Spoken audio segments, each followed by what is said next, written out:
உலக பாதுகாப்பு துறையில் மிகவும் பிரபலமானது இஸ்ரேலின் அயன் டோம், அதாவது இரும்பு குடை தொழில்நுட்பம்.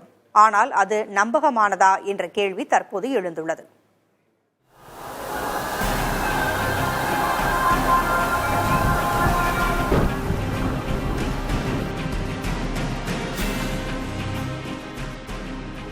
வான்வழியாக எந்த பக்கத்திலிருந்தும் ஆபத்து வந்தால் அதை இடையிலேயே தடுத்து நிறுத்தி அழிக்கும் தொழில்நுட்பம்தான் அயன் டோம்.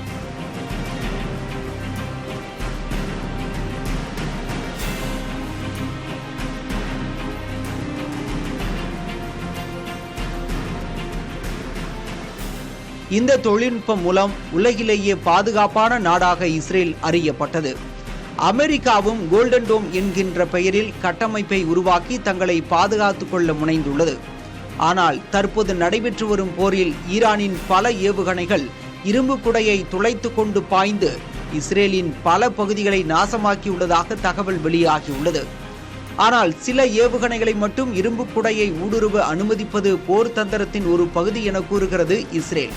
ஈரான் அனுப்பிய ஏவுகணைகளில் 5 முதல் 10% தங்கள் மண்ணில் விழுந்ததாகவும் அவை கட்டடங்களோ அல்லது பொதுமக்களோ இல்லாத பகுதிகள் என்றும் இஸ்ரேல் தெரிவித்துள்ளது.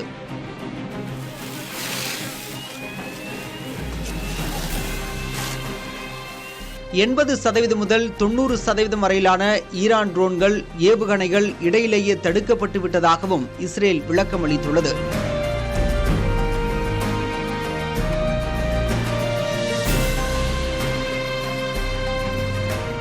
எனினும் டெல் அவீவ் உள்ளிட்ட சில பகுதிகளில் கட்டடங்கள் இடிந்து கிடக்கும் காட்சியும் இஸ்ரேலிய ராணுவ தலைமையகம் சீரழிந்து கிடக்கும் காட்சிகளும் அந்நாட்டின் விளக்கத்தில் எந்த அளவு உண்மை இருக்கிறது என்ற கேள்வியையும் எழுப்புகிறது.